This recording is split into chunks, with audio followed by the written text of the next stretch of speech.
All right. Yeah. What's up, everybody? Hey, what's going on? Welcome back to Music Maniacs with Sight After Dark. Uh-huh. If you're crazy about music, then you're in the right place, Yep. okay? We love music, and that's all that we do on this podcast. We talk about the best musicians, their stories, Yep. all the crazy stuff that they've done in their lives. Yeah. And on this episode, we're talking about the biggest, heaviest band Heaviest. that's ever existed. And if you didn't know already, we're talking about the legendary, the stunning, the electrifying Metallica. Woo! So if you want to hear about the real Metallica story from real Metallica fans, then keep watching or listening, depending on where you are.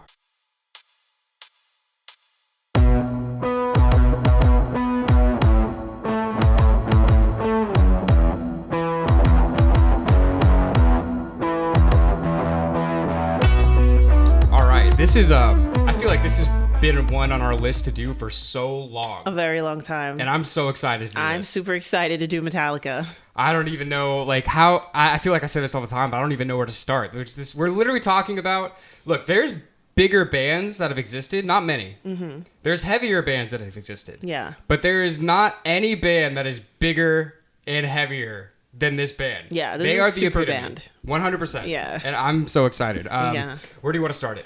Let's start in shiny California, where everything begins. Yes. With a fellow named James. Mm-hmm. James Hetfield. Mm-hmm. We call him Jimmy, but that's just us. Yeah. My boy Jimmy, I got him. He's hanging out with us over here. If you didn't notice. We came to make sure that we're saying the right things. Yeah. If we say the wrong thing, he's going to set us on fire. Yeah, so I believe he was born in Downey, California, something like that. Like some smaller California town, not like, the big city necessarily. Exactly. To a family that was a family of Christian scientists. Yeah, really interesting. Yes. Yeah. And if you don't know what Christian Science is, it means that the only science that exists is God. Mm-hmm. Basically, right? I mean, the master scientist. The master of science. Oh. Master. Master. So they didn't believe in medicine. Right.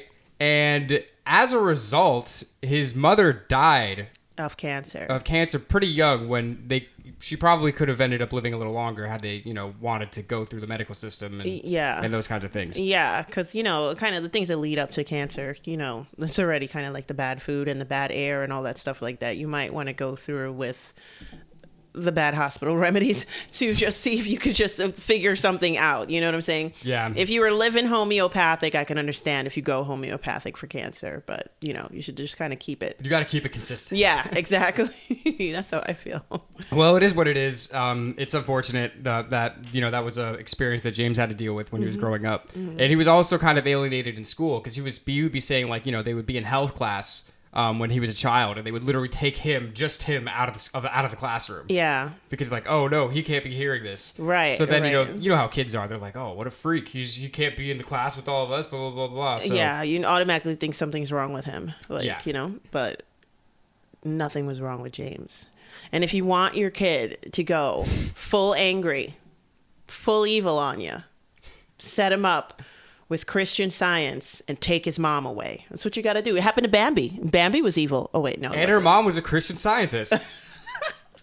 Hey, fun fact, if you want to set your kid up for alienation at a high scale, then that's a good way to do it. Yeah. And he became a very alienated young man, which is kind of how you get into heavy metal music, especially back in the day. A good remedy for that. Yeah. And this is really early, which is crazy because it's like the heavy metal boom is like later on in the 80s, but we're talking about late 70s going into early 80s. Yeah, definitely.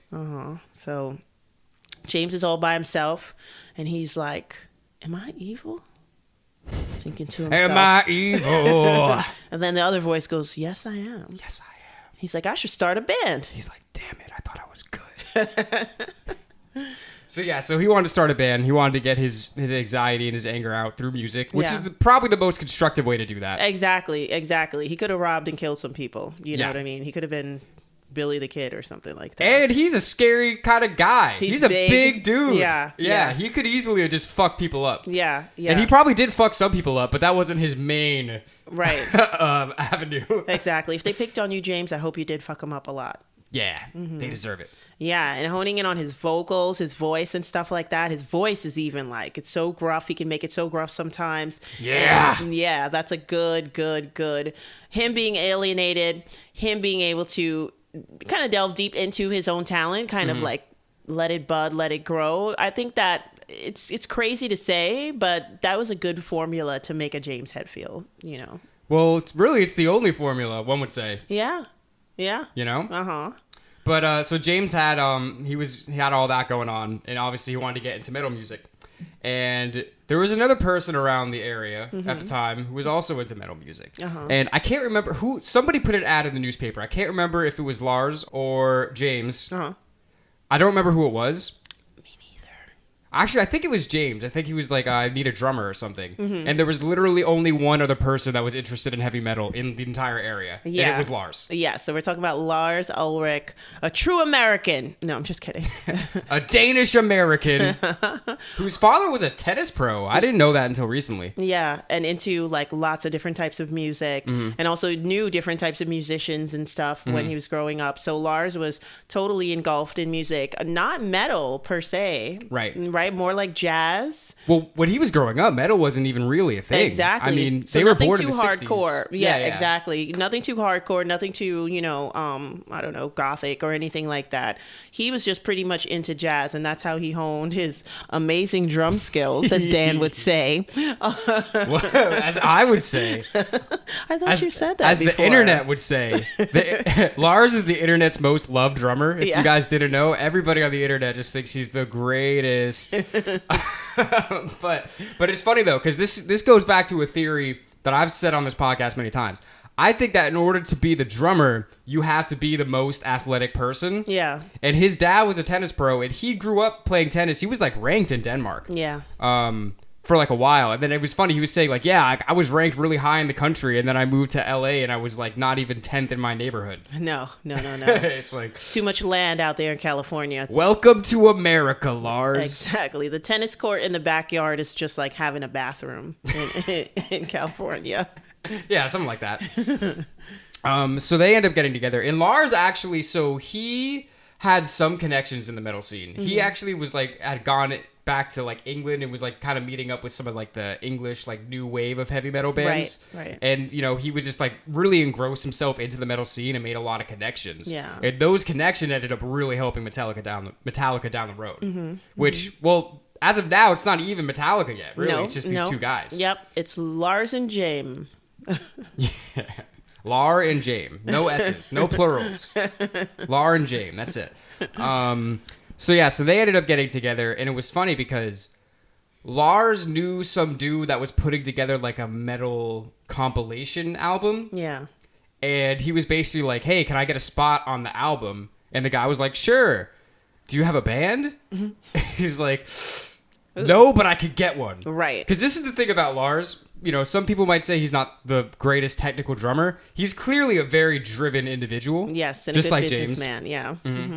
So he was like, you know what? There's a spot on this album for us. We're gonna make a fucking band. Yeah, we're gonna take it. You know? Yeah. And I mean, that's where the opportunity just comes in. You definitely have to take it, and you just make your way.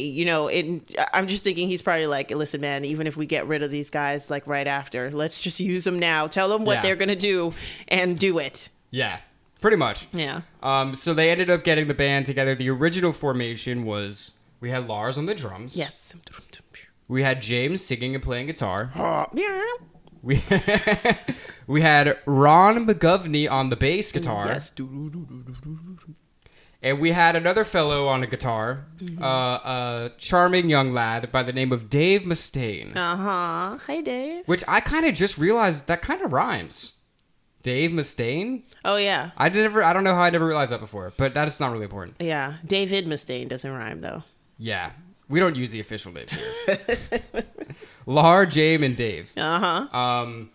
And we'll get into this more, but Dave was a bit of an angry person. Yes, he was battling a lot of drugs and alcohol addiction at the time. Yeah. So, with that drug addiction and the fame that's coming on down the road, we're kind of foreshadowing a little bit of trouble. A little bit. Just a tiny. And the thing is, it's really interesting with Metallica. Like, a lot of the bands that we talked about, especially on this podcast, they have a lot of problems with drugs. And Metallica didn't have too many drug problems, really. It was just booze. Yeah. They were all about the booze. Yeah. And they ended up with a nickname, which I think is fucking great. Alcoholica, which is just amazing. That's top tier nickname right there. Yeah. I mean, I don't even think Dave could be mad at that. No, you gotta laugh at that. But anyway, so yeah, the four of them are together, and they're starting to play around, and they record for that compilation. And LA was not really feeling them. No. They were a little too hardcore, let's be real. Yeah. We're talking about the early 80s here. We're talking about the glam metal. Exactly. And you have, I always say Motley Crue because it's just so easy to use them as like the poster child for this. Yeah. But when you put, Motley Crue and like Poison. Yes. Janie Lane. Some people like that too. Yeah. Next to Metallica. Yeah. It's like, whoa, these guys are scary. Exactly. You can't even imagine James with lipstick. You can't. You know he would look really good in? What? A perm. Yeah, you can take the hair bigger. It was bigger enough. It was big enough. Yeah, just make it bigger, James. Come on. But yeah, so they really, from the very beginning, like they really cut their bones playing live shows. Yeah. Because the radio was not going to have anything to do with this crazy aggressive music. And it's funny, like they were saying, like these other glam bands, like they were like making music to like get girls and shit, and they were like, we're just making music because this is what we do. Like, right. We're not doing this for some ulterior motive. Yeah. It's like this is just how we express ourselves. Yeah. Exactly. You know what I mean? Yeah. They stood the test of time. So here they are standing in the test of time, knowing it already. No. Yes, knowing way beforehand that everything was going to work out. No, that's not ever how it goes, people.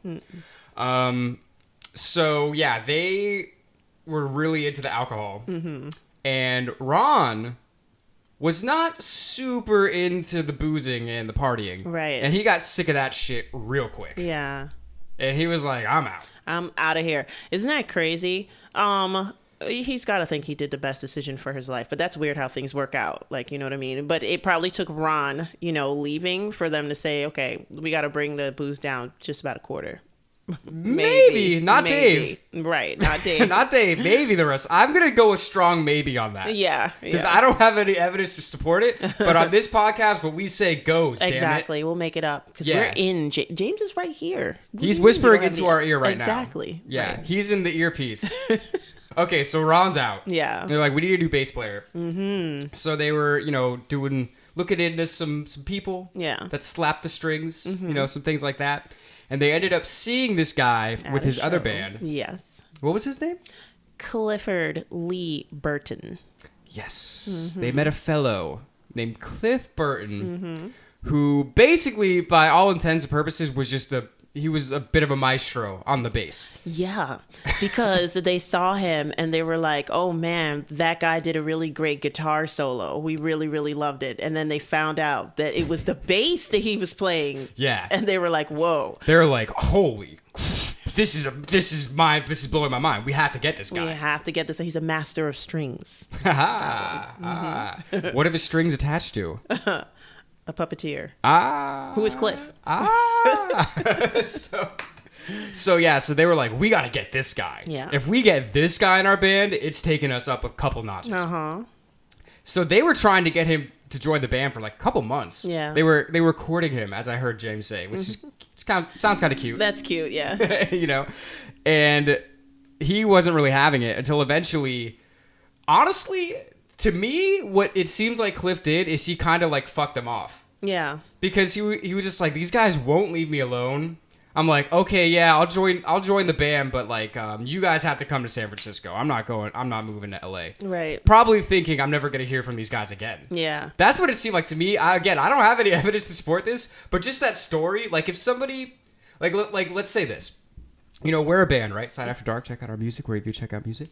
And let's say we were playing And some dude from DC who was like a drummer saw us. It was like, holy shit, you guys gotta join my band. You guys are crazy. If you join my band, we can make shit happen or whatever. And we're just kind of like, yeah, whatever. And he keeps bugging us for a couple months. Yeah. And eventually we're just like, geez, all right, bro. If you move to New York, we'll join the band. Right. Not really thinking that's gonna happen. Yeah. So I like to imagine that Cliff said that to them, not thinking he was ever going to see them again. Then he went back to San Francisco and gets like a knock on the door. Yeah. Like 2 days later, and it's the whole crew. Like, hey, we came. I know that's not actually what happened, but that's how I like to picture it in my mind. Yeah, I like to picture it like this. Cliff had his own band called Easy Street, and he was literally living on Easy Street. So everything was going really good because he's such a master bass player. And then James and Lars came to Easy Street and then ended up with the band. I like it. They took over Easy Street. That's right. But yeah, so eventually they were like, okay, this guy that's fucking amazing wants us to move to San Francisco to be in the band. Well, LA wasn't treating us very well anyway. Right. So why not? I mean, what do we have to lose? Yeah, they were tired of getting slapped in the face by like Bret Michaels and, Janie Lane and freaking Mick Mars, just slapping him around while they had lipstick on, They're like, what the fuck? Yeah, nobody needs that. We're bigger and better than this. Yeah. Let's go to San Francisco, where the real people live. That's right. I'm just making shit up. Yeah. Shout out to LA and shout out to California. Team I've never San been Francisco. there. I've never been to California either. Team 49ers. East Coast, damn it. Team Steve Young and Jerry Rice. Yeah. Okay, yeah. So they moved the band to San Francisco, and apparently people were way more accepting of them there. They started to get a way bigger fan base. They were always making their bread and butter by playing live all the time and just putting on an amazing show. Yeah. And eventually they get noticed by like some record label exec somehow who's here in New York City, right? So he's like, hey, like we want to sign you guys. Come out to New York. So they do it. I mean, literally on like no money. I don't even know how the fuck they got there. They might have took a bus or something. Yeah. They're eating just like their lunch is like a slice of bologna. Yeah. You know what I mean? Sustainable food. Yeah, very healthy.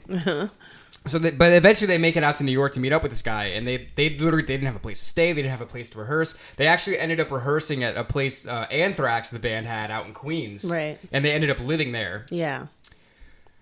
For a while. Where all the big artists seem to come from. Queens. Yeah, shout out to Queens. Yeah, and let us know in the comments how it is when Californians first come to New York. I can only imagine how it is when New Yorkers first go to California. It's like, this is so nice. Chill. This is so pretty. Yeah, let us know what happens when you guys come over to New York, how you feel. I feel like it's interesting you say that because I feel like it was fine for them because they were already aggressive as fuck anyway. Yeah. So nobody was going to step on them. Like, right. Nobody's stepping on James. Yeah. You know what I mean? Yeah. Like, he's going to handle himself regardless of where he is. Right. Maybe the pace might have been had to get a little used to. Yeah, and the visuals. You know what I'm saying? Because you could see a whole bunch of lights and stuff like that, but you can see a lot of grime beneath the lights. Yeah. You know what I mean? And that usually is Hit a turn the on. lights. You know? Sorry. Exit light. Continue. That usually is a turn off for a lot of people. I've heard dirty and stinky about New York. At least one of those is true. You tell me which one.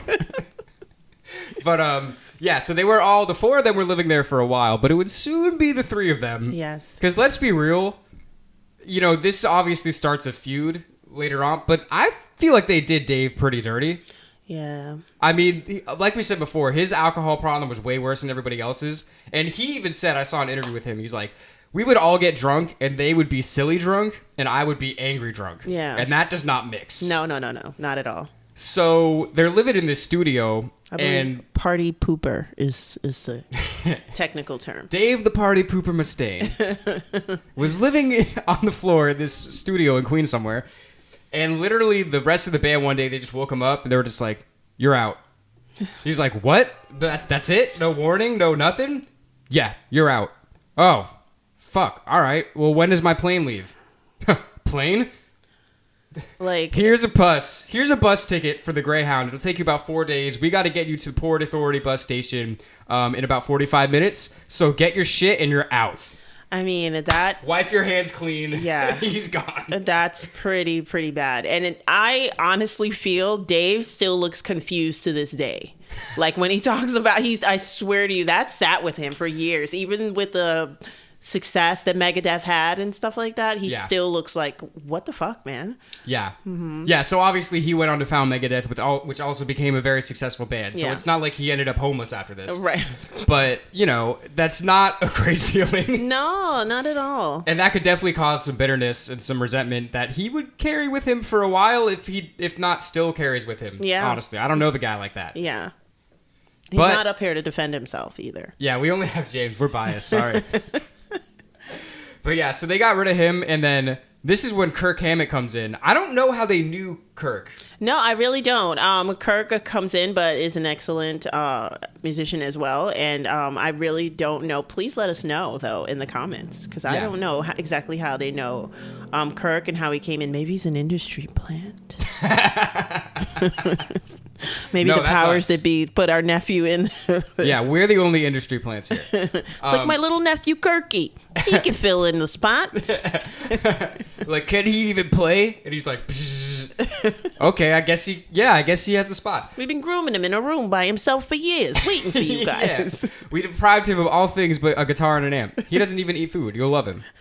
But yeah, so Kirk auditioned and he joined the band, and they flew him out to New York. Like, they were still in New York when Kirk joined. Like, they hadn't even gone back to Cali yet. Right. I do remember that. Yeah. Mm-hmm. And then they basically recorded their whole first album out there, right? Yeah. Or over here. Yes. Out here. Oh, yeah. Put them all together. Yeah. And that album would be called Kill 'Em All. Because that's what they wanted to do. Yeah. And that's what they did. Yeah. They killed them all with their music and their rock. Yeah. The power of the rock. Yeah. I mean, and the raw energy on that album is insane. To this day, we've definitely picked Jump in the Fire is one of our favorite songs, one of our favorite bass lines. And it was so crazy. I just have to put this in because I can remember our little meme, our little video for that. And both of our heads are like this. Yeah. We're talking about bass line. And both of our heads were like this, just like funny, listening. And that was crazy. Like they technically did kind of kill us. You know what I mean? We were slightly, They were killing us softly with their songs. Killing them all softly. Kill them all, parentheses, softly. With a song. Could you imagine if they covered that? That would be awesome, I think. I would love to hear the whoa part. From inner pain with a finger. Anyway. I was about to go into the whoa. Thanks for stopping me. We got more Metallica to talk about, okay? So they record that first album, and it's just the aggression on that album is unmatched in almost all music. I mean, it's crazy. I mean, this was thrash metal. Yes. Because it's like a combination of like the intricacies of metal with the speed and the aggression of punk.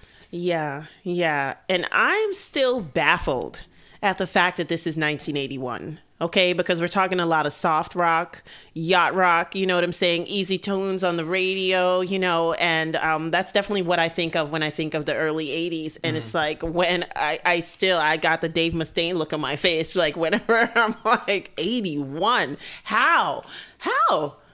Well, that's the thing, is that they were so different than everybody else that like they basically were on their own. Like the radio was not playing them. MTV, which obviously was big at the time, was not playing them. They had to do everything themselves, and they built their audience by just playing everywhere they could and just completely rocking the show as hard as they possibly could. And I think, and it's funny, before we started the podcast, we were talking about how insane it is that this band could be so big, but we all still feel so connected to them. Yeah. And I think that's really what it was. The person-to-person connection. Yeah. And now, even though they're so huge on stage, they can still connect to you because people, like, times change, but people at the root don't really change. Right. They still have the same desires, especially when they're coming out to see a live show. They still have the same needs, so they can still connect to you, and they could still, become kind of corporate giants and rob you a little bit and take a lot of money from you. But you'll give them your money. Damn right. Because they seem like nice guys on top of the thrashing and the hardcore. Yeah.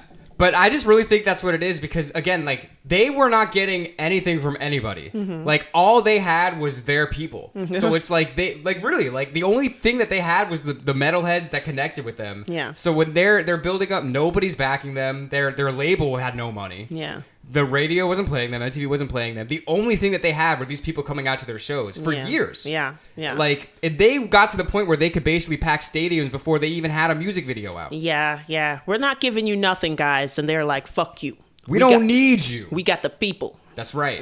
And that's basically what happened. And, it starts small, and then they just keep playing, and it just keeps getting bigger and bigger. And, imagine being one of those people at one of those shows. It's like, I've never seen anything like this. Yeah. And I want to go into the band name, too, because it's like, it seems like such a simple name, but at the same time, it's the most amazing name. You see the name, and they're like cylinders that kind of fire off in your brain. You're like, oh, I got to listen to Metallica. You know? And even it's like, you just hear the name, and you kind of know what it's going to be. Yeah. You know what I mean? It's kind of, it is really a perfect name. Mm-hmm. It sounds like an entity, like a force, or like a huge robot. Like, or you know what I'm saying? It just sounds why? Like, why? Because it is. Exactly. But it's true, though. I mean, the name really gets across everything. It's such a perfect name. It almost seems like it was meant to be. Yeah. You know what I mean? And because they're the pioneers for it, it couldn't go to another a more perfect band. You know what I'm saying? It's like, we started this. You know what I mean? So imagine if we called ourselves Rap Rockica. It would work. We should, what we should call ourselves? What? Linkin Park. That would be a good name. We should change the name of the band from Side After Dark to Linkin Park. No one's ever taken that. Listen, do not come in our comments and say that name is taken. I don't want to hear it. Okay. But, okay, yeah. So, Metallica, they put out the first album, and then they're just building up their whole fan base by themselves, just playing these shows. They put out the second album. Yeah. Ride the Lightning. Yes. Which is basically just, furthering everything that was happening on the first album. It's still fast, it's still thrashy, but it's getting a little more complex. The chords are getting a little different. Yeah. The harmonies are getting a little harder. Absolutely. Like, I mean, Jump in the Fire is an awesome song from Kill 'Em All, but just take the difference of that and For Whom the Bell Tolls. Right. It's just like, now you got a bell in the beginning. You're like waiting, and, you're getting kind of inundated into I don't know, like a vortex of music, right? You just keep getting pulled more and more further into it, and then it's like dun, dun, dun, dun, dun, dun. You're like, holy crap, what's gonna happen? Yeah, they're awesome. They fight in the early day. Exactly. Constant chill deep inside. I love it. I'm gonna listen to this on the way home. 100%. But then also, this is really interesting. I heard James talk about this once. He was like, he learned harmony and melody from Cliff. Wow. The bass player. Yeah. You have the singer and guitarist learning how to make harmonies from the bass player. Insane. And you can tell between those two albums how much more harmonically complex that music is. Even if you're not like a music person to even like really know what harmonies mean, right? You could hear that album and be like, this is a lot more complex. Yeah. That doesn't mean it's bad. That doesn't mean it's any less aggressive. Right. But there's clearly a lot more going on in that second album. Yeah. Cliff, this is wherever you are right now. This is definitely what you needed to build your musicianship, to make you go from amazing to a fucking amazing. From amazing to complete legend. Yes. For all time. Yes. Yeah. Number 11 on Rolling Stone's best bassist of all times. Who is number 1? I don't know. Not Me. Cliff? Well, it's probably Paul McCartney. It's Rolling Stone magazine. Let's be honest here. Oh, okay. Sorry, Rolling Stone. Well, that's a different discussion. Hook us up and make an article of us whenever you want to. But at the same time, we don't have any bass player, though. You don't mean anything. That's right. So after Ride the Lightning, they tour Europe, and they're really starting to get way bigger. Yes. Just everybody that's coming to their show, they, again, they feel so connected to this band. It's like they really came up from the ground up. They really built it themselves. And again, it's like, if all you know at that time is what's on the radio and like what's on MTV and shit, and your friend's like, yo, you gotta come see this band from America I heard about. Right. Or whatever language. I don't think it would sound like that.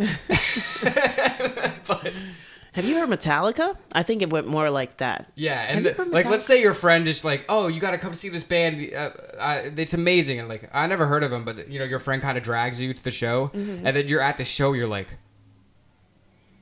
"What? This exists? This is the craziest thing I've ever seen." Yeah. You will never not be a fan of them for the rest of your life after that. Yeah, that's true. And like the pool for music is so vast now. You know, we've got like new wave, you got pop stars, you got rap, you got, you know, rock is changing a little bit more. And we're talking about the mid 80s as they're getting towards their third album. So now for some reason I could really see them right there in the crux of music. But for some reason before, I'm just like, how did they think about this kind of music in 1980? I still don't get it. Like, it's wild. I mean, they were really that ahead of the time. It is what it is. You know, it's hard to quantify that. Yeah, for it sure. really is. That's true. But yeah, so they're just getting bigger and bigger. They go to the studio to record the third album, which is basically considered to be one of the greatest albums of all time. Yes, it is. Yes, it is. And also considered to be their best album, too, for a lot of people as well. Yeah. And again, it's just a culmination of what we were talking about on the other two albums. Yeah. You know, it's still thrashing. Yeah. It's still aggressive, but it's getting more complex, and it's getting more, dare I say, beautiful. That's true, too. Yes. More beauty in the chords. But for me, I love this album, Master of Puppets. But you know, I like Ride the Lightning and Kill 'Em All better. You know why? Because they got too big. Because they got too big on us. Yep. But that's so funny. How do you feel about the Black Album? It's not Ride the Lightning, okay? It's just not. We'll get to that. But yeah, so they record Master of Puppets, which is also basically a concept album. Because it's all about just different ways of manipulating and controlling people. Yes. Which I really find interesting, you know? We're not messing with no dummies here, okay? It's like you listen to that album, you're like, this shit is deep. Yeah. This is not just some stupid, like, you know, kind of like frat guy band, just like girls. And again, I don't mean to talk shit about Motley Crue all the time. It's just the easiest example to make. Yeah. Because I do like Motley Crue. because we love the Crew. Yeah. But as a contrast, it's just an easy thing to talk about. You know, so clearly listening to this is like, this is some next level shit. This is some other shit. And yeah, and it's just, some of the music in there is so beautiful. Like the breakdown on Master of Puppets, where it gets clean. It's almost like, it's clearly like a classical influence. Yeah. Orion, I love everything about that. It's beautiful. Yeah. The bass, everything is so good. Yeah. Too good. Oh my gosh. You want to get smart, you alienate yourself from all your school friends. And that's how you make genius music. That's how you become an individual. But things were going a little too good. Yeah. And whatever force in the universe that you want to say controls things was like, you know what? Something's going to change here. We need a choir for the heavens. We don't have a bass player. The Heaven Band is real. Our bass player sucks. We got to get someone. And you know, we're joking because, you know, we want to bring some light to the situation, but it is really sad what happened. Yeah, very tragic. So they're on tour in Europe ghastly, again. In my opinion. Ghastly. Yeah. It is really. I mean, it's a horror story. Yeah, it is. They're in Europe. They're touring, and they're in like Finland or something, like one of the really cold places. And the bus hits a patch of black ice. And it's actually interesting. Do you ever see this interview with Kirk where he was talking about the bunks that they were sleeping in that day? No.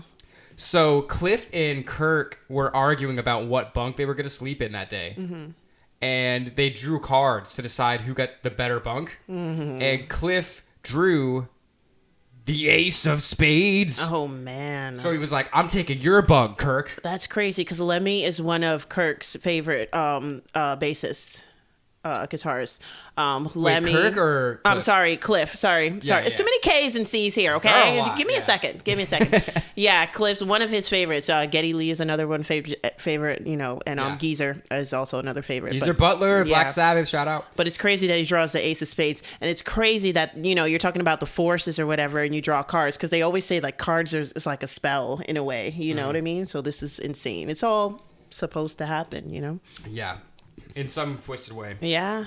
But yeah, so Cliff drew the card, and he was like, all right, Kirk, I'm taking your bunk. So you got to deal with my shitty bunk. And he's like, all right. Kirk's like, fine, whatever. So they're all asleep. It's like 5 a.m. and the bus hits a patch of black ice and rolls over. Yes. Kirk woke up. He was like, I thought we were falling off a cliff. Because, like, you don't know what's happening. You're literally getting tossed around like clothes in a laundry machine. Yes.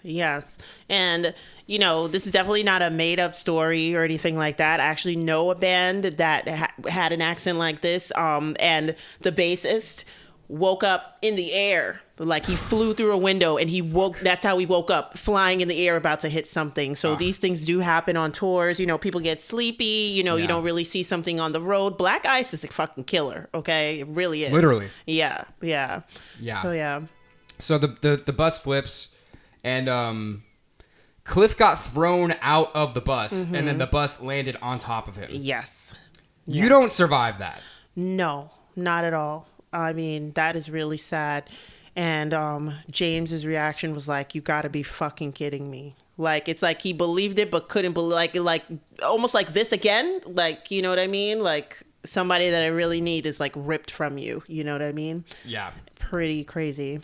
Yeah, and Kirk was talking about it. He was like, I heard everybody screaming but Cliff. And that's when I knew something was really wrong. Yeah. And then James was like, he was like screaming at the bus driver. He literally said they were like in their underwear. It's like negative 10 degrees outside. He was like, what, black ice? Where's that fucking black ice? And James is like walking miles up and down the road like, I don't see it. What are you talking about, man? He just like, but it's not anyone's fault. Really, it's just right. A shitty thing. Like, it really is a shitty thing, but like, just kind of going into James's headspace, it's like you lose your mom and then you're finally like, okay, well, I lost my mom to get this, and then you get your pal taken away from you, because remember, you're like, oh, he's teaching him how to make melodies, he's actually teaching him how to be a better musician, just like his mom, I'm sure, was teaching him to be a good human, like, you know what I'm saying, or do things right, and then all of a sudden this happens, and it's like, yeah, I would go looking for the fucking black ice too. I would want to kill it, whatever it is, like, Yeah.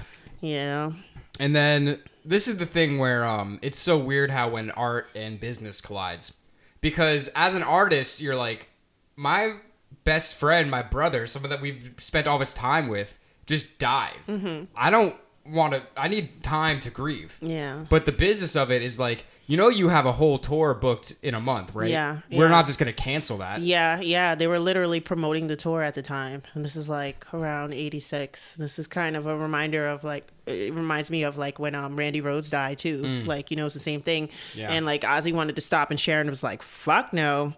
We got a lot of money to make, and like, unfortunately, you do have to keep going. I want to say that this may be a Dave Mustaine hex. Maybe he was sitting in a room. I'm going to blame Dave Mustaine. I'm just joking. Oh, shit. I'm just joking. I don't blame you, Dave. It's not your fault. It's not your fault. We love you. And we love Megadeth, too. Yes. Shout out to Megadeth. Yeah. So they're like, well, we got to get a new bass player. Yeah. So... they audition. I mean, obviously, they were really in a bad headspace at the time. I would hate them all. Everybody playing, I'd be like, they suck. Exactly. And that's basically what it was. Yes. And it's funny, one of the people that tried out was actually Les Claypool. That's crazy. And James... Well, Les was like, they never called me back. But James, the way that he said it in an interview was like, he was too good. He had to go do his own thing. And also, he was like, he doesn't listen to metal. Like, it's not, apparently Les in the audition was like, so you guys like the Isley Brothers?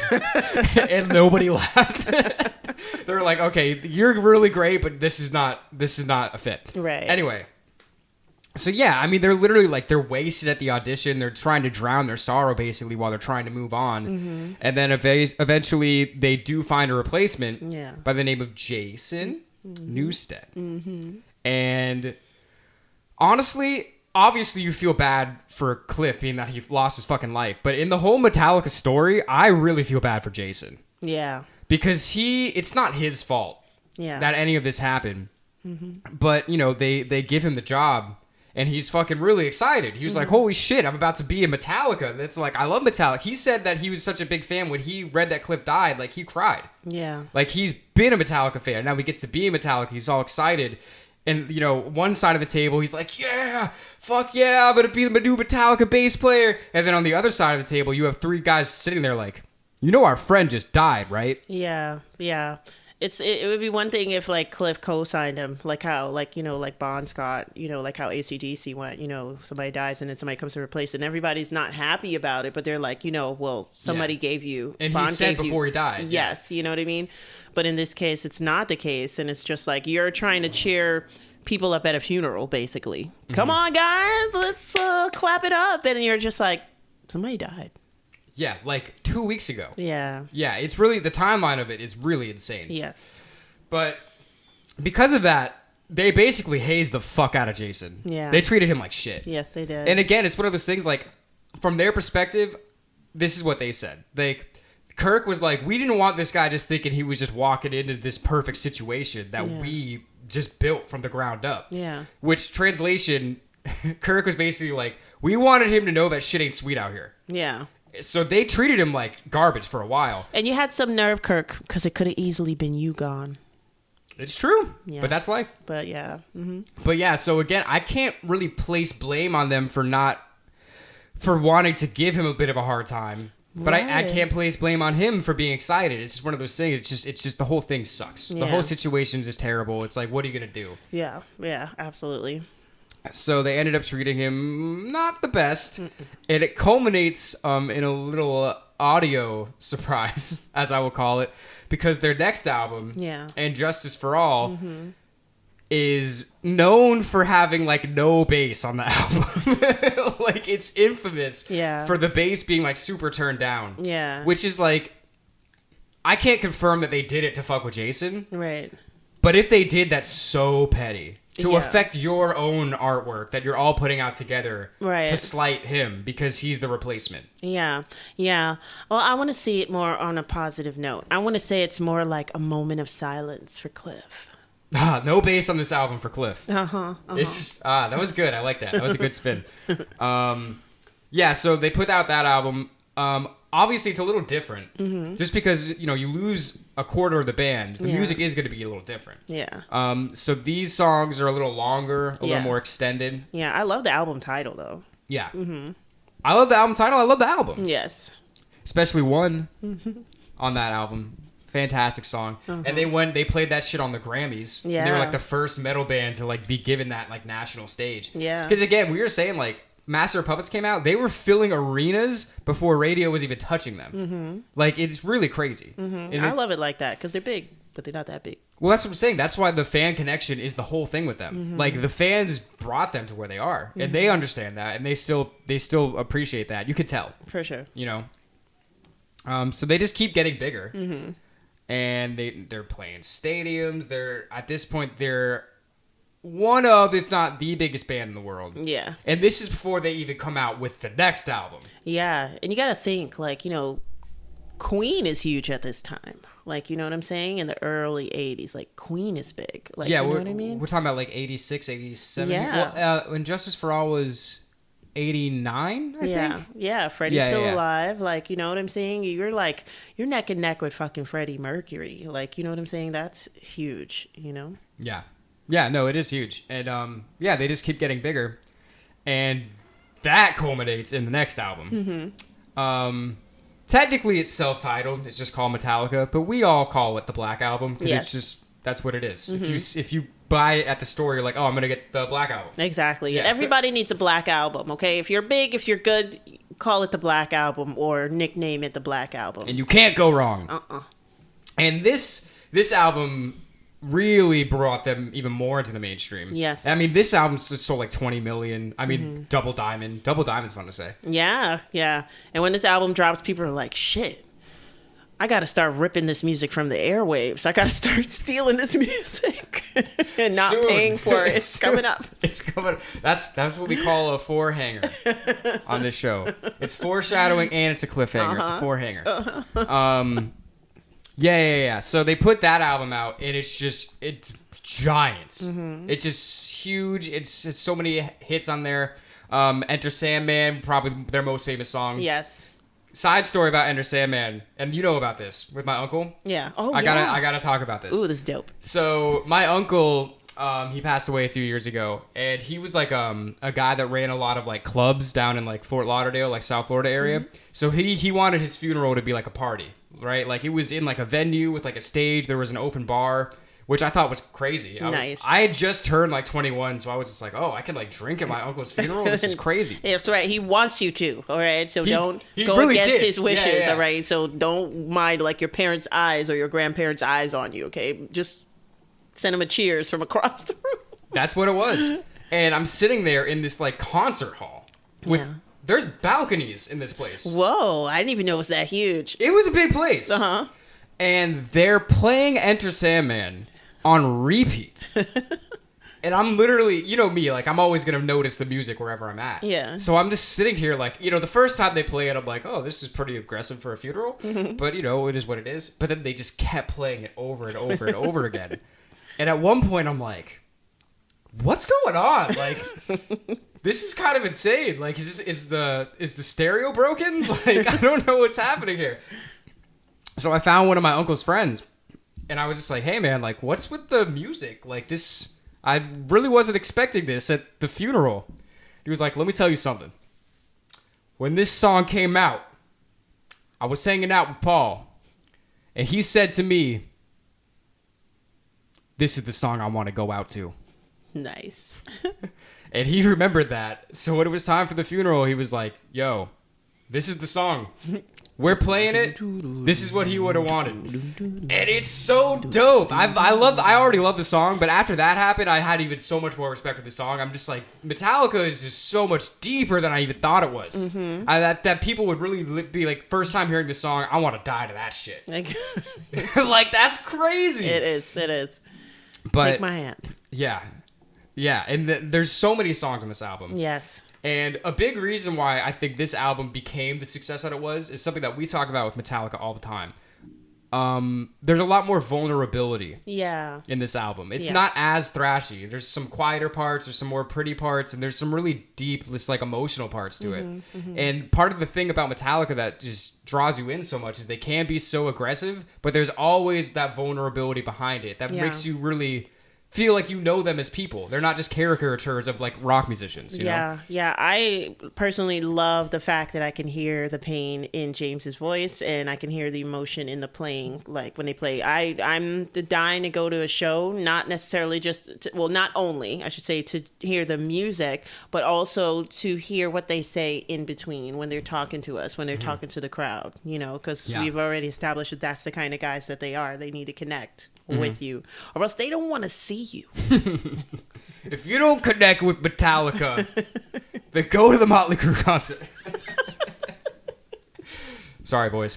So it's just one of the biggest albums. I mean, probably the only album bigger that year was probably Nevermind by Nirvana. True. I mean, I don't see what else is on par with that.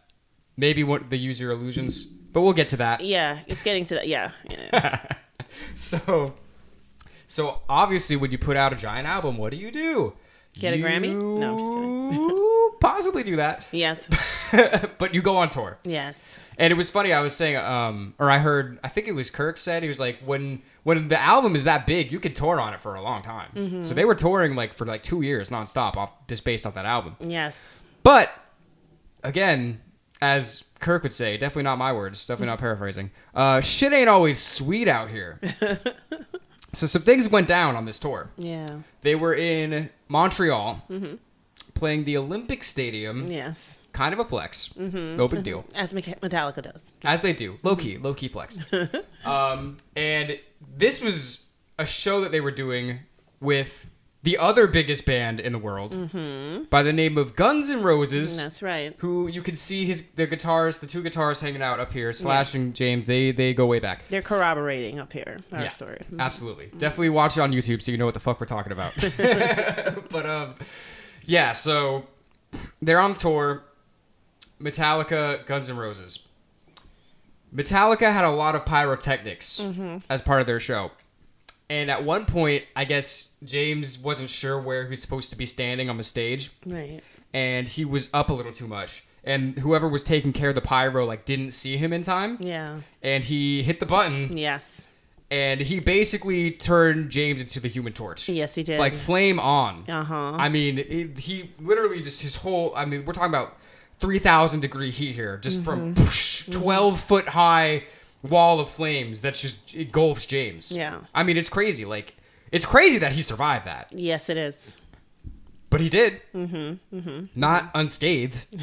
Exactly. I mean, Kirk was saying that, like, first of all, this made me laugh. He said, "You okay, man?" Yes, like, I'm fine. Which that made me laugh, but then also I was like, well, what would I say? If you know what I mean? I'd be like, "Are you alive?" You're not going to ask that. You're going to be like, "Are you okay?" And apparently James was just like, and like he put his hands out and Kirk could see his skin fucking bubbling.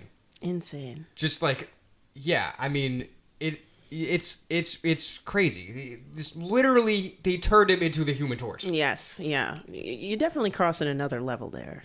Yeah. Absolutely. You're coming out of that and you're going to survive and you're going to make more records, more albums. Yeah. That's something else. That's all I can say. That's something else. But the thing is, we're not done with this night. No. Because, and we talked about this in the Guns N' Roses podcast. So Lars comes out. We're so sorry. You know, there was an incident. James can't perform anymore. We just can't perform the show. I mean, what are we gonna do? He's our lead singer. He's our guitar. We can't do it. We're sorry. Right. We promise we'll be back soon. Mm-hmm. Thankfully, you have another huge band. Yep. To kind of save the day. But that didn't happen. No. Because we all know that Axl is a bit of a diva. Axl Rose, lead singer of Guns N' Roses, if you don't know. And he was having some audio issues. Yeah. And he just stormed the stage and fucking left. Yeah. Because he was like, I'm not going to be outshone by anyone else. Spotlight is on me, damn it. You're going to set people on fire? And I already have red hair? Yeah. Pissed it's not him fair. Off completely. So they played like a song or two, and then they left. Yeah. So now the crowd of 50,000 people is like, we just got shafted by the two biggest bands in the world. I don't know how much money they pay for the tickets, but you have a whole stadium of angry-ass people. Yes, because we're talking about 50,000 metalheads and rockers, not 50,000 yacht rockers. We're not talking about 50,000 Mariah Carey fans. Right. Well, they probably might rip the stage too, but maybe. But no. it will be a different kind of aggression. Exactly. Be like, no, but Mariah's our queen. Yeah. So they rioted. They destroyed the stadium and shit. You got to. And it was funny. I saw Kirk. This was funny. They were saying Metallica said that this tour taught them a lot about what not to do as a huge famous rock band. And sorry, it was Jason. They went into the locker room. The dressing room after, and all the Guns N' Roses is just in there chilling, like nothing's happened, like there's not a riot going on outside. And Axl's sitting there with a cigarette and a glass of champagne, and he was like, "Oh yeah, I was having some problems with my voice." And Jason's like, "Really? It's interesting that you're smoking and drinking then when there's a fucking riot going on because our singer just almost died and you quit the show, you fuck." Like, that is definitely what he was thinking. Yeah. It's like, what? But, what are you going to do? Nothing. Talk about it. Axl's going to be Axl. Yeah, let it be rock history. And that is what it is. Yeah. So, obviously, that ended up in a lot of damage. And James was rushed to the hospital immediately. Yeah. And obviously, he survived. But, I mean, there was a time where he was like, I don't even know if I'll ever be able to play guitar again. Exactly. And this also shows the dedication that they have. Apparently, like, the first thing that he, like, said, like, to the people around was like, well, we got to get a replacement guitar so we can keep playing the tour. That's, like, one of the first things that he's, like, how is that your first thought? Yeah. That's dedication. That's nobility. How noble of you. How noble, James. Yeah. And now James and Axl are best friends to this day. So sure. Yeah, that's totally true. Yeah, but also too, him not knowing if he's going to play guitar ever again. I'm glad he had the willpower and the drive to do it again, because you just put things into perspective. The words can't come out of my mouth. You put things into perspective and you're just like, well, what else am I going to do? And it doesn't mean that doing something else besides being a rocker is anything bad. But if you weigh out your life and, you got to just kind of see the future. It's like, what can I spend 30 or 40 years more doing? Right. What am I willing to do? And he chose the music. Thank God. Yeah. Yeah. And it all kind of makes sense. Like when you see the overarching picture, it's like they willed themselves to be where they were. Absolutely. And James is going to will himself to continue being there. Mm-hmm. It's like if he can physically do it, he's not making any excuses. Right. You know what I mean? And so he came back. They got like their guitar tech to play the guitar while he was just singing the rest of the songs. Yeah. And they finished this giant tour, and they took a year off. Yeah. Much needed, I would say. Absolutely. It was fun. I also saw James talking about this time. He's like, yeah, I picked up some safer hobbies, you know, like hunting and motorcycle riding. Okay. Because the dude is clearly a bit of an adrenaline junkie. Yeah. You know? Yeah. But good for him. Yeah. When you have so much like close death around you, I could see somebody wanting to like challenge their life all the time too. Yeah. You know, yeah, I could see it. Yeah. So then, yeah, they split up. I think Kirk went to like school. Jason started some other projects. You know, James is probably just recovering and getting into those other hobbies. I don't know what Lars was doing. Probably some business shit. Tennis drumming. No, I'm just kidding. He started drumming with tennis rackets. It's a new style. Nobody's seen it before. You bounce the ball on the drum and then you slap it with a racket. But then you mic up the racket. Like, you know what I'm saying? Or you add like guitar strings and you electrify the racket. Right. So you get the drum mic and the racket mic. There you go. Yeah. Yeah. That's how you do it. Production.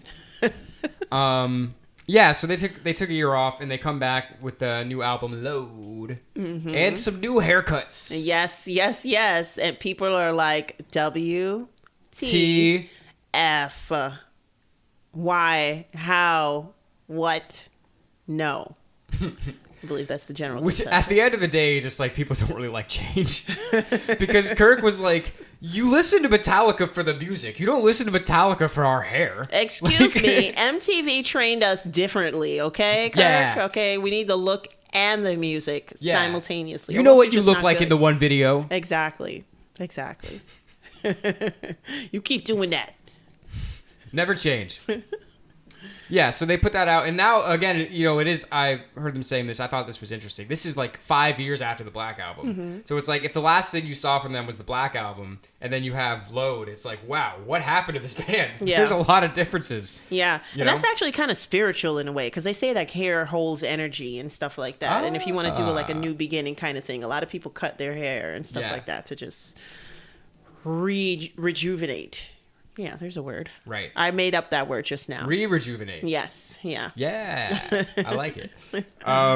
Yeah, so they put out Load. Again, at this point, it's like any album they put out is going to go #1 and it's going to go platinum. They are it a just machine. is what it is. Yeah. The Metallica machine. The Metallica machine. Part of the Metallica militia. Oh. But yeah, so they put out Load, goes #1. They put out Reload, like the next year goes #1. Reload was awesome. And then at what point does Jason leave? It's after this, right? Yes, he leaves it like right after this. I don't know why, but then I do know why. But then I don't. But then I do. I think we all know why. Why, Jason? Jason, let us know in the comments why you left. Yeah, Jason, give us a call. But at this point, it's like it is crazy. At this point, you're in this band for over 10 years, and you're still the new guy. Yeah. You know what I mean? Yeah. And you've been so successful. You've done all these things. It's just at some point you're like, I want to get out of this machine. And he did. He left and he started his own bands, but obviously aren't as successful as Metallica. Nobody's as successful as Metallica. But that's okay. You just need the billing. You know, I play Metallica. You know, you got to hit your chest. Me. Exactly. So then he just lived his life, and he's still living his life, and, you know, good for him for you know, taking control and being like, you know what, like, I've done this. I see what this is. I don't want this to be my life anymore. This is a quote from Johnny Rotten. If you want to stop being a rock star, then just stop. Just stop. That's right, and that's what he did. So here we are again. We need a new bass player. And they got a guy that used to play for Ozzy. Yeah. Oh, and by the way, I forgot to mention this. In the 80s, they were opening for Ozzy. Yeah. And Ozzy was like, fuck, how am I going to follow these guys? Because you're Ozzy Osbourne? Yeah, but that's crazy that he was like, the crowd was going wild. I was getting nervous. I'm like, you're Ozzy. Yeah, but I love that about, just a little tiny segue, I love that about Ozzy too. He's extremely vulnerable as well. And he'll let you know, like, when he's scared, when he's not feeling right. Like, I love that about, these metal guys, a lot of people in the music industry should take some notes on, like, you know, a little bit of humility, vulnerability from the crazy metal guys. Well, it's what we said. I don't even remember what podcast we said this on, but I feel like a lot of the metal like look is really just putting on a tough exterior to try to guard yourself, right? Yeah. Like every person that I've met that's like a metalhead is really a sensitive person deep down. That's true. You know what I mean? Yes. But you don't want people to be approaching you and thinking you're like a pushover and shit. So you might dress a certain way to be like scary. Yeah. You know what I mean? But most people in general are pretty sensitive. But definitely metalheads, I think, are definitely a lot kinder than the reputation that they get. Yeah. But that's a whole other story. True.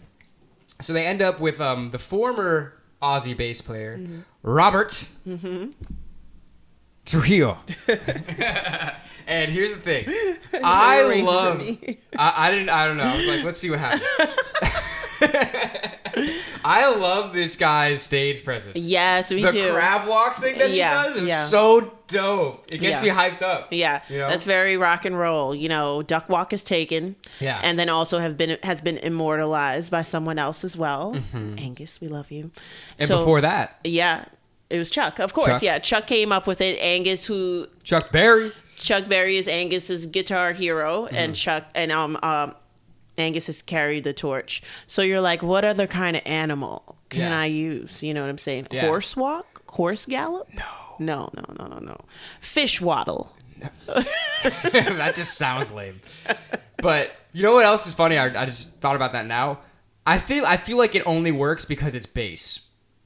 Because the bass is a bigger instrument. So it makes sense you gotta like get a strong stance. Yeah. You know, if it was a guitar is smaller, you might look kind of goofy doing that. Yeah. Honestly. Yeah. But with the bass, he's kind of a thick dude too. That's true. So with him, it just works. Yeah. I don't know. That doesn't really matter, but I just love that. And nothing else matters.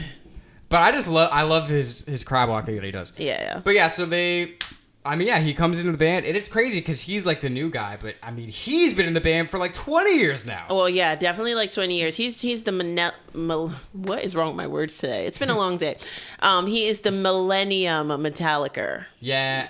Metallica. Yeah. Because that's that. Now I'm giving him an actual title. Yeah. Instead of Metallica the band, he's an actual Metallica. They took her gerbs. If you're Jason, you took your job.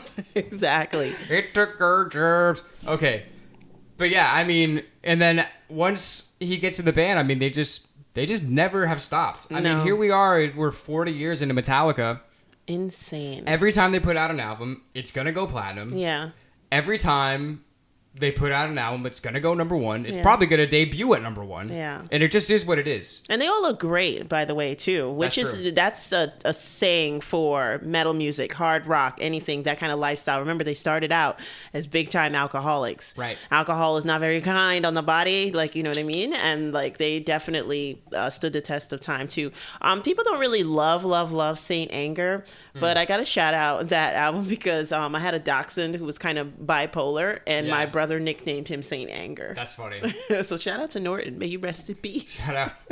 So it was Saint Anger, and then the newest one is Death Magnetic, right? That was a few years ago. Yeah. Yeah, shout out. Mm-hmm. But again, it's just like the music is always great, and they just always do what they do, and everybody loves them. Yeah. I mean, it's really crazy how long they've been around and how people still feel such a connection to them. Like we were saying before, like they don't have like that they are a juggernaut. Yes. Don't get me wrong, but they don't have that status that it seems like they're so big that you can't relate. Right, like they're untouchable or they're like better than you are and stuff. And they really care about the progression of music and how it goes, right? Because so we can get back into Napster. Oh, and talk about, they warned us and they were like, people, this isn't good for you. Yeah, in the late 90s. Yeah. Here Comes Lars. Uh-huh.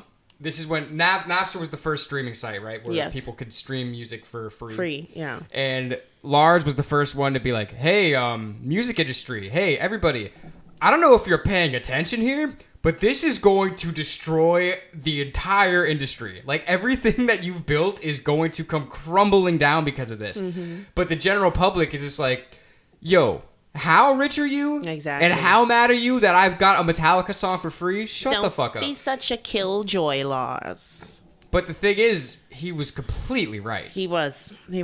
And is. Yeah. Because he's here to see it happen. Yeah. That's like watching a building crumble that you don't want to fall down. Like, you just watch it and you're just like, whoa. Thank God I'm rich. No, I don't know. Good thing I got 5 other buildings.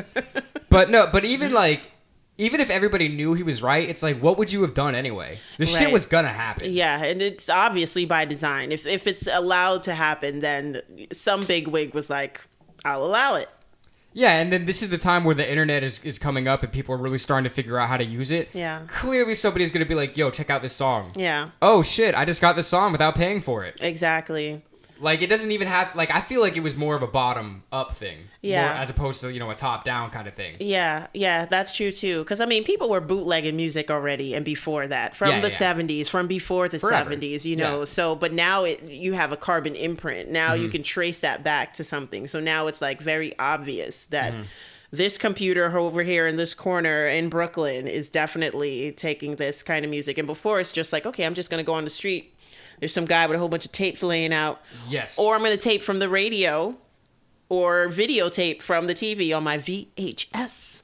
But the thing about that is that it was way harder. Yeah. Because you had to actually physically find the guy with the tapes. Or you had to wait till the song comes up on the radio. That's true. Versus with streaming, you can get anything you want at any time. That's true. All over the world. All over the world, wherever you are. Yeah. I mean, it's just the level of difficulty and ease that streaming brought to music. I mean, this could be a whole podcast in itself. Like, is streaming good for music? Yeah. But, that's a whole other topic we can get into. Let us know in the comments if you want us to talk about that. Yeah, tell us. Mm-hmm. But bottom line is that Lars is right. Yeah. And it is what it is. They're still one of the biggest bands ever. Yeah. They can still... This was a great quote that I heard from Jason. They said during the Black Album, it sold so well that people were saying that Metallica sold out. Mm-hmm. Yes, people were saying that. People were saying that, and this is what Jason said. One of, I think, all-time great quote. He was like, "You're right. We do sell out. We sell out every place in every seat that we play." I love that. And I'm like, damn, he's right. That's and his awesome. face when he said it, too. I think it was on, like, Behind the Music, whatever. I'm looking up a bunch of stuff for this. I wonder what year he said that. It looked like the 90s. It reminds me of Goodfellas. It reminds me of Joe Pesci in Goodfellas when the mom is like, why don't you settle down with a girl? And he was like, I settle down with a girl every night. And then I wake up the next morning. Yeah, that's funny. No, I think it was when he was still in the band. So it was probably 90s. Okay. But yeah, his face when he said, he was like, we do sell out. We sell out wherever we play. And we sell out every seat. That's right. And that's just is what it is. I'm like, you're right, dude. Yeah. But I mean, what else do you say about Metallica? They're the fucking best. They are. Like, you just, I mean, wow. Like, you just can't make this stuff up. They came up with Lars came up with a name, and it's just like, they are exactly what the band says that they are. Yes. You know what I'm saying? They are metal and they are Metallica. You know what I mean? And whatever comes after, just like parents have children, metal has Metallica. And I think that's another reason why it's so easy to still connect with them, because that's really them. Mm-hmm. Like, you do feel like you know them in a way. Like, like I don't feel like I know Mick Jagger. No. You know what I mean? Like, I'm just trying to think, because there's only so many people you can compare it to, because there's only so many bands that have ever been that big. Yeah. But I don't feel like a personal connection to the Rolling Stones. No. They're so huge for so long. I appreciate the music. Yeah. But it's a different thing. With Metallica, it's like, I feel like I know these guys. Yeah. You know what I mean? It's just, and I think that has a lot to do with it too, is like, you just know that this is really what they're about. Like, they're not putting anything on. Like, they never, they changed their sound a little bit, but they clearly were never chasing the trends of what was happening. Correct. They were setting the trends. Exactly. I'm like, they are the trend. Exactly. Yeah. Yeah. Uh-huh. So, in summation, yes, Metallica is the best. Yeah. They are the greatest, heaviest band that's ever existed. True. They sell out every night, every seat, and they're just absolute legends. And we'll be talking about Metallica as long as we live. Exactly. And if you don't know, I would like to say you better ask somebody. But here, if you don't know, we feel sorry for you. Yeah. Well, if you didn't know, you definitely know now after Absolutely. however, I don't even know how far we're into this podcast at this point, know. but yeah. But thanks for being here. Yes. We appreciate you if you made it to this point. Thanks, guys. We are Sight After Dark. We are. And we are Music Maniacs. We are. And apparently you are too for being here. So we appreciate you. All right. So let us know if we got anything wrong here. We usually do get some things wrong. Of course. Let us know what episodes you'd like to see us make. If you want to support the podcast, check us out on patreon.com/musicmaniacs. And that's pretty much it. Peace, guys. See you next time. Metallic. I'd give anything to not hear you whine and cry about